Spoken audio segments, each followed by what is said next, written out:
In our last video, we were talking about the properties of charge. Today, we shall discuss the Coulomb law in electrostatics.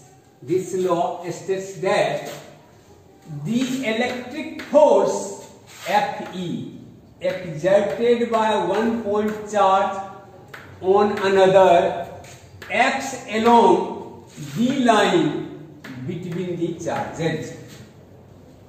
It varies inversely as the square of the distance separating the charges and is proportional to the product of charges. The force is repulsive if the charges have the same sign and attractive if the charges have opposite signs. दो point charge हैं, A पर Q1, B पर Q2. इनको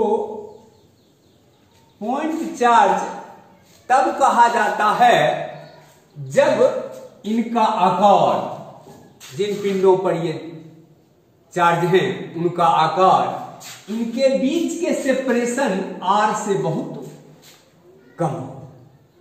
अब Coulomb ने बताया इनके बीच force लगता है, तो फोर्स लगता है इन दोनों के केंद्रों को मिलाने वाली लाइन के along.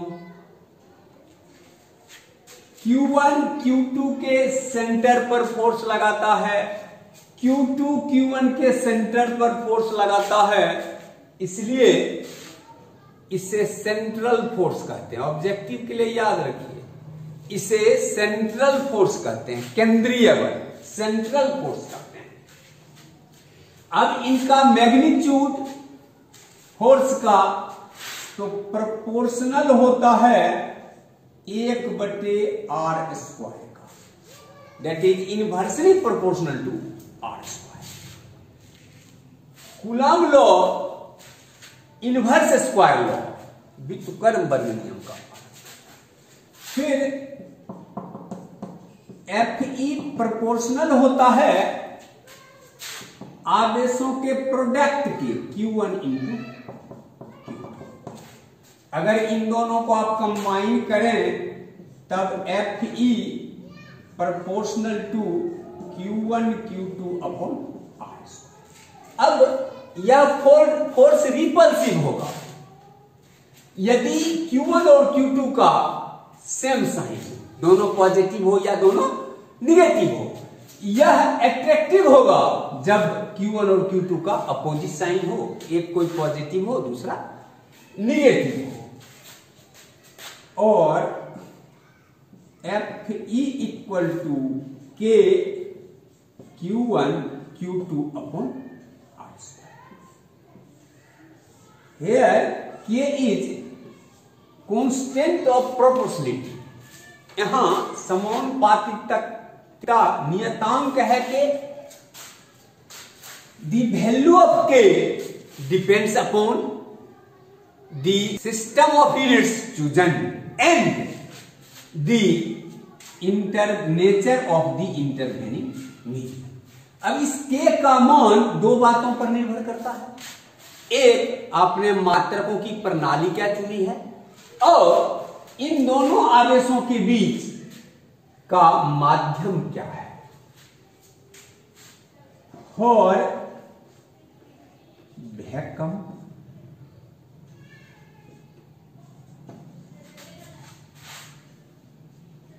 K equal to 1/4 pi epsilon 0, where epsilon 0 equals permittivity of vacuum. Now Fe equal to 1/4 pi epsilon 0 Q1 Q2 upon R square.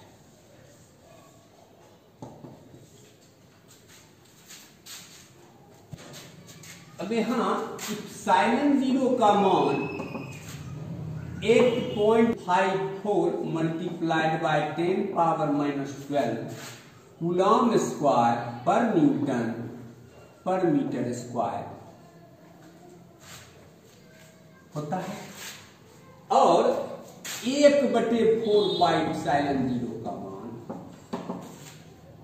लगभग 9 × 10⁻9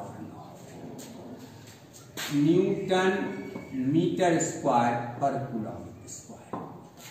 यहां ध्यान रखिए 1/4 इप्सिलॉन 0 का मान निर्वात में प्रकाश के वेग, वैक्यूम में वेलोसिटी ऑफ लाइट 3 × 10⁸ मीटर पर सेकेंड से संख्यात्मक रूप से 30 गुना है। इस c का संख्यात्मक रूप से 1/4 इप्सिलॉन 0 का मान 30 टाइम्स होता है, बहुत बड़ा है। मतलब क्या मान?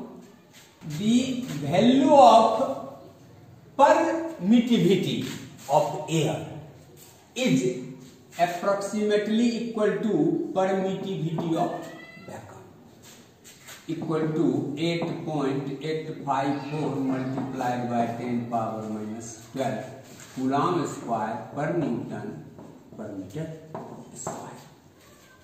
तो जितना परमिटिविटी वैक्यूम का है लगभग उसी के पास परमिटिविटी एयर का होता है।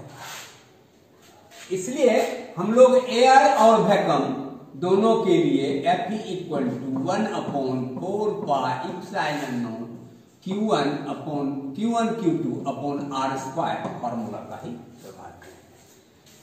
But if there is another medium then epsilon 0 is replaced by epsilon,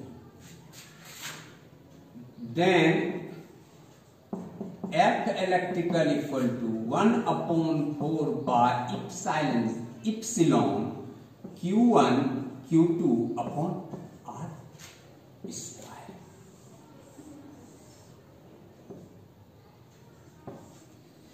equation 1, 2 और 3 is called the Coulomb law in electrostatics। समीकरण 1, 2 या 3 को इलेक्ट्रोस्टैटिक्स में कूलॉम का नियम कहा जाता है। Relative permittivity epsilon of the ratio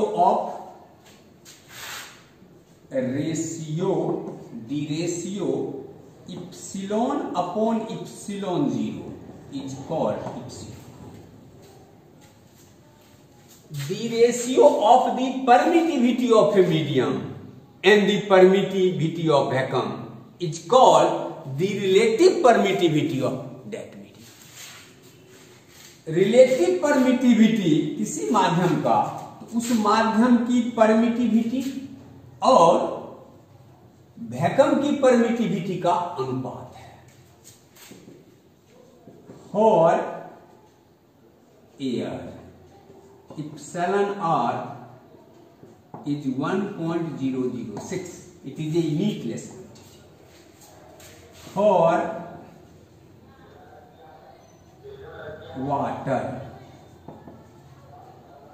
epsilon R equal to 80, for mica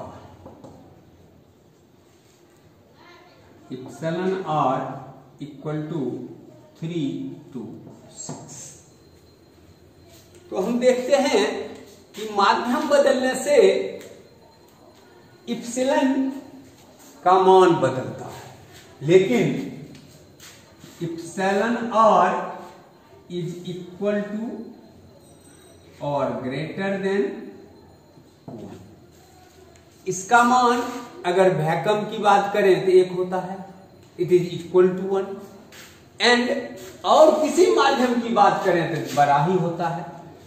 तो when two charges are placed at the same separation in air and at the same separation in another medium, then in another medium the force between them decreases. अगर दो charge को हम हवा में जितने दूरी पर रखे हैं उतने ही दूरी पर अगर किसी अन्य माध्यम में रख दें, पानी में, अवरक में, तो इनके बीच लगने वाला बल घट जाएगा। अगर कंडक्टर में रख दें तो फोर्स 0 हो जाएगा।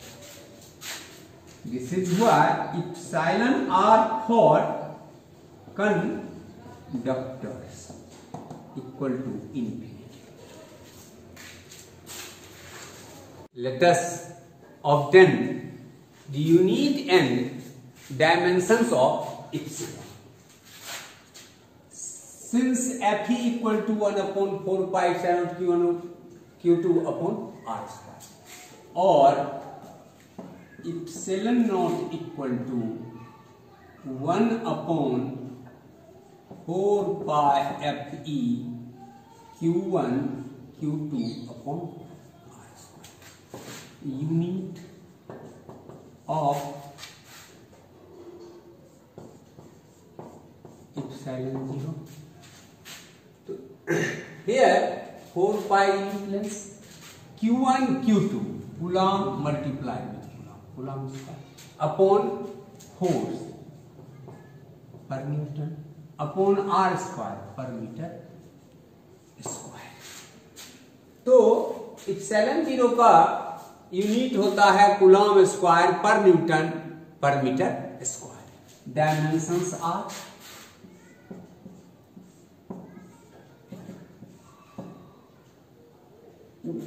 Four pi dimensionless, dimensions of Fe ml t minus 2, dimension of Q1 it, Q2 also it, I stands for current and R square L square। तो इप्सिलॉन 0 का डायमेंशन निकालने में Q1 का IT, Q2 का IT, 4 पाई का 1 dimensionless है और Fe का mlt माइनस 2, R स्क्वायर का L स्क्वायर। सॉल्व करने पर m minus 1 L power minus 3 P power 4 I power 2।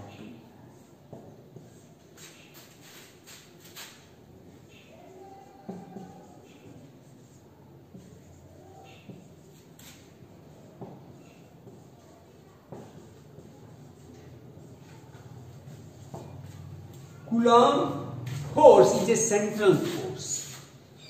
Coulomb force central force है क्योंकि Q1 Q2 के सेंटर पर और Q2 Q1 के सेंटर पर along the line joining their centers लगाता है।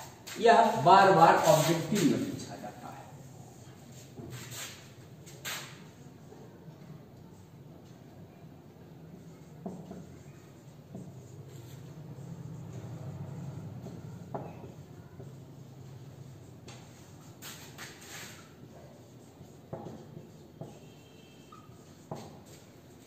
Coulomb force is a conservative force. इसके द्वारा किया गया कार्य पथ से स्वतंत्र होता है। It does not depend, the work done by Coulomb force does not depend upon the path followed, hence it is a conservative force. ये भी प्राय ऑब्जेक्टिव में आता है।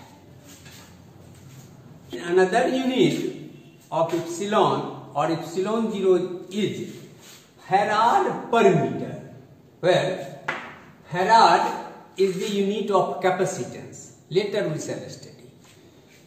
इप्सिलॉन और इप्सिलॉन 0 का एक अन्य मात्रक जो प्राय ऑब्जेक्टिव में पूछा जाता है फैराड पर मीटर है।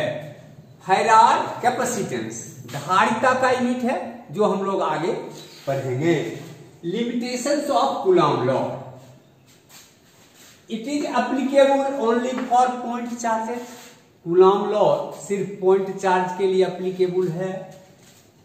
It is not applicable if the separation between the two charges is less than 10 power minus 15 metre. दो पॉइंट चार्ज के बीच का डिस्टेंस 10⁻⁻15 मीटर या उससे कम हो तो यह कूलॉम लॉ एप्लीकेबल नहीं है। It is not applicable if the separation between the charges is changing with respect to time. अगर दो पॉइंट चार्ज के बीच का सेपरेशन समय के साथ बदल रहा हो तब कूलॉम लॉ हम नहीं लगा सकते। मतलब इस तरह से गतिमान हो चार्ज कि उनके बीच का सेपरेशन बदल रहा हो तब हम इसे नहीं लगा सकते। परंतु इस सेंटर पर एक चार्ज स्थिर है, स्टेशनरी है, दूसरा चार्ज मूव कर रहा है इन फॉर्म स्पीड से सर्कुलरली इसके अबाउट, तो कूलॉम लॉ एप्लीकेबल है। यहां इनके बीच का सेपरेशन नहीं बदल रहा है, hence Coulomb law is applicable. It is not applicable if the charge radiate energy that is have accelerated. आपने पीछे पढ़ा है चार्ज को एक्सीलरेटेड मोशन हो तो वह एनर्जी रेडिएट करता है। इस स्थिति में भी जब वह एक्सीलरेटेड मोशन है चार्ज को, हम कूलॉम लॉ नहीं लगा सकते।